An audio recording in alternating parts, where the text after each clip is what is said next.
The fall season of new Turkish dramas kicked off this week with the premiere of Gözleri KaraDeniz, also known by its English title, Eyes of the Black Sea, and I'm so excited to break down this pilot episode with you. But first, if you want to catch more of my reviews and recaps of Turkish dramas, hit the like and subscribe buttons so you don't miss out. Before I dive into the specific storylines, I want to share my overall thoughts on the show, and I have to say that I like the casting of the two leads better than I expected. To be honest, their chemistry didn't seem that strong in the trailers, but it was definitely better when watching the episode. The main character, Özge, is played by Halit Özgür Sarı, and he's great in the role. But I'm not surprised because this actor was previously the lead of another series called Yabani, which had a very similar premise. In Yabani, he also played the long-lost son of a powerful, wealthy family, so I expect him to bring that same energy to this show. The female lead Güneş is played by Özge Yağız, and she is absolutely stunning. I find Güneş more likable than previous characters I've seen Özge play.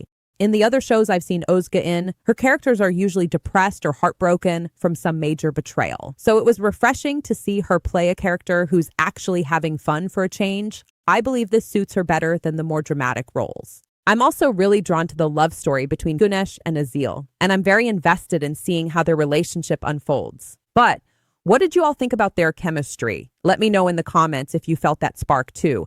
Now, as far as the rest of the characters, I have to be honest, most of them felt very cookie cutter and full of cliches I've seen in many other shows. The episode introduced us to three major villains, and there was nothing particularly fresh or different from the typical villain archetypes. But it's just the first episode, so I'm curious to see how their characters will get fleshed out as the show progresses. Now, moving on to the episode itself, it kicks off with a strong introduction to Özge, our main character. He's the captain of a cargo ship, and we quickly see that he discovers one of his crew members smuggling drugs on his ship. Özge immediately puts a stop to it and dumps all of the drugs in the sea. Of course, he's warned that the drug traffickers will retaliate against him, but Özge isn't fazed at all by this threat. He doesn't hesitate, which gives us a strong indication of his character. Clearly, he's someone who is not easily intimidated, and we'll definitely see that side of him play out later. We as the audience know that the drug traffickers responsible are actually his relatives, but of course Özge hasn't discovered that yet.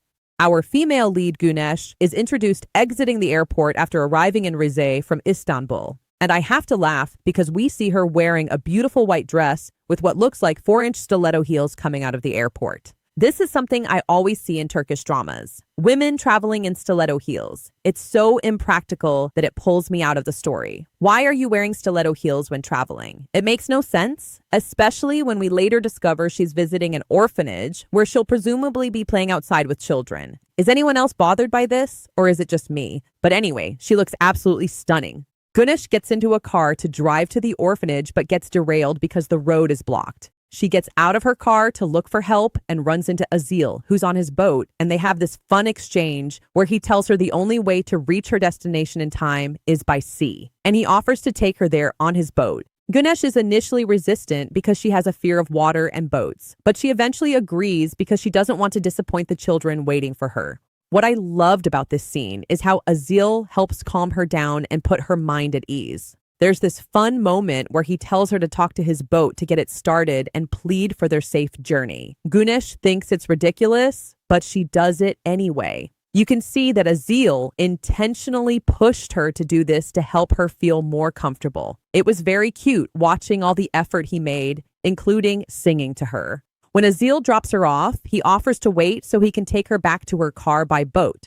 But as soon as Güneş suggests he accompany her instead, he immediately agrees. At the orphanage, we learn that Güneş is a patron who visits the children periodically. When the children see her arrive with Özge, they immediately ask if he's her boyfriend, which they both deny. But it was adorable seeing one of the boys warn Özge to treat Güneş well. Both characters enjoy their time at the orphanage, but we see them truly start to bond on their return trip on the boat. Özge and Güneş discover they're both orphans. Özge shares that he's adopted and doesn't even know who his parents were or where they're buried. He was raised by his adoptive mother and grandmother, and although he had a happy childhood, he still feels a void because he doesn't know where he came from. Güneş also reveals that her parents died in a car accident when she was a child, and her fear of water stems from their car flipping into the sea.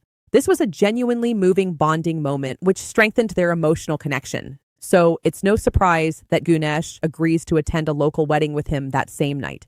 At the wedding, everyone stares at them. And when Gunesh asks why, Azil bluntly tells her it's because everyone thinks they're a couple. I love how Azil makes it clear he likes the attention they're getting as a couple. He's signaling his interest despite Gunesh's awkwardness. And you can tell he knows she feels the same way. And their feelings definitely surface when they're dancing.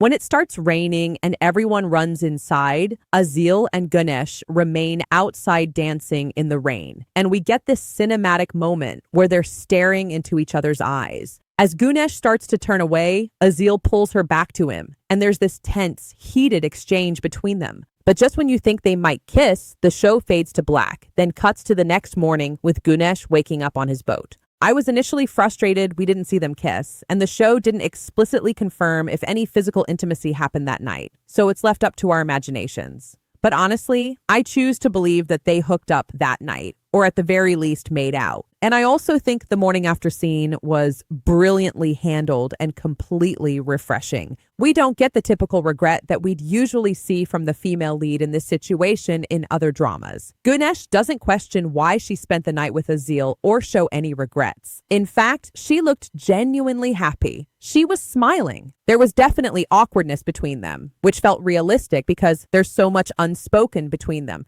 They spent a lovely day and night together, but now Gunesh has to leave and return to Istanbul. There's no expectation of maintaining a relationship. They both understand this was just one special day. They don't even exchange phone numbers, and you could see the longing and sadness on their faces that they won't see each other again despite having strong feelings and a deep connection.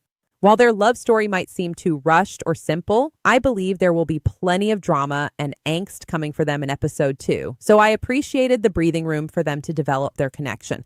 Now, let's turn to the Istanbul storylines. We're introduced to the Machari family when Mehmet returns home and is greeted by his mother Nirmin, his sister, aunt, uncle, and cousin. His mother is clearly overprotective, and I immediately knew she'd become one of the show's villains. She's the typical manipulative mother we often see who will support her son no matter how awful he is. We quickly discover that Mehmet is returning from a 10-month prison sentence, though his exact crime isn't revealed.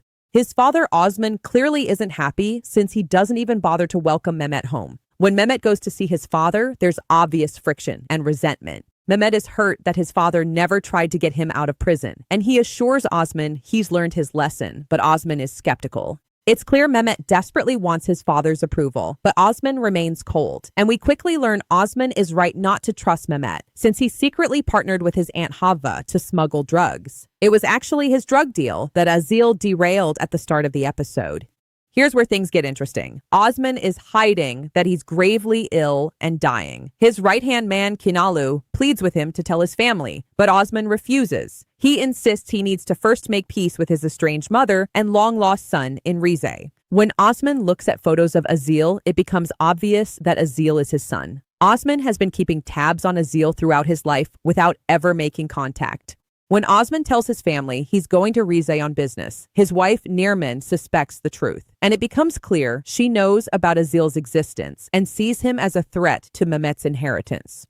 Osman's arrival at his mother's house triggers a flashback to 30 years ago when Azil was a baby. Osman's mother held a gun to prevent him from taking Azil and angrily told him to leave. Given this extreme animosity, I suspect there's much more to this backstory. What could Osman have done to warrant such a reaction? Simply choosing to marry Nirmin over Azil's mother doesn't seem to justify this level of hatred and deception. She not only vowed to never speak to Osman again, she lied to Azil his entire life about his identity, making her own biological grandson believe he was just adopted.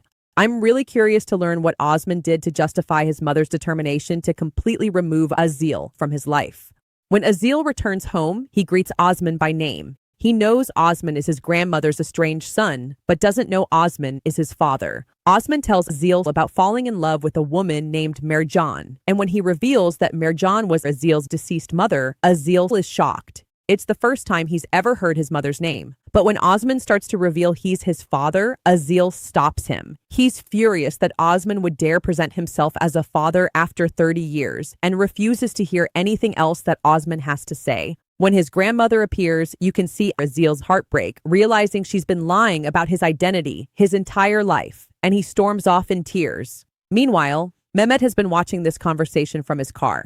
He'd traveled to Rize to find out what happened to his missing drugs and discovered Azil was responsible. Initially, he sends henchmen to attack Azil, but when they pull guns, Azil's local friends show up with their own weapons and scare them off. So Mehmet decides to follow Azil instead. To his surprise, he sees Azil meeting with his father. Mehmet panics because he doesn't want his father discovering his drug smuggling operation, but he has no idea yet that Azil is his half-brother. Back in Istanbul, Osman calls a family meeting and bluntly reveals he has a son named Azil who has rights to enter their home and will inherit what he's owed. I appreciated Osman's directness here. He showed zero consideration for his wife's feelings or how his children would react to learning about his affair. He offers no explanations or apologies for keeping the secret. He blindsides everyone except Nirman, who already knew about Azil but is still humiliated by the callous way he revealed having another child. Nirman later tells Mehmet that Osman never really loved her. She forced him to marry her, presumably by revealing her pregnancy with Mehmet. And she implies this is why Osman has always been cold to Mehmet. She tells Mehmet that under no circumstances can Azil enter their home, and Mehmet assures her he'll prevent it. Before Mehmet's next move, we see Güneş return to Azil's boat looking for her lost necklace. She immediately notices how upset Azil is and asks what's wrong instead of being offended by his cold reception. That's how strong their connection is. When Azil cries telling her what happened, Güneş cries seeing his pain. She tells him he should appreciate having a father now and knowing where he came from, which is what he's always wanted. Notably, Azil never reveals that Osman Mashari is his father, but you can see how grateful he is to have Güneş there to comfort him. They part ways for a second time as Güneş finally returns to Istanbul, which seems even more heartbreaking because they've reaffirmed their feelings, but again have no expectation or hope of exploring their connection further. We next see Mehmet ordering his henchmen to kill Azil. He's obviously jealous of this potential rival for his father's affections, but he's also afraid Azil could expose his drug activities to their father. The henchmen plant a bomb on Azil's boat, and just when Azil is permanently leaving to get away from Osman and his grandmother, the boat explodes, which throws Azil into the sea. But obviously we know Azil will survive. We need our male lead for episode 2. The episode's final revelation is that Güneş appears at the Machari home in Istanbul and is warmly greeted by Mehmet. Based on her surprised reaction, she wasn't expecting to see him there. Perhaps she didn't know he'd been released from prison. She also doesn't seem to have romantic feelings for Mehmet, but he clearly cares deeply for her based on how tenderly he hugs her.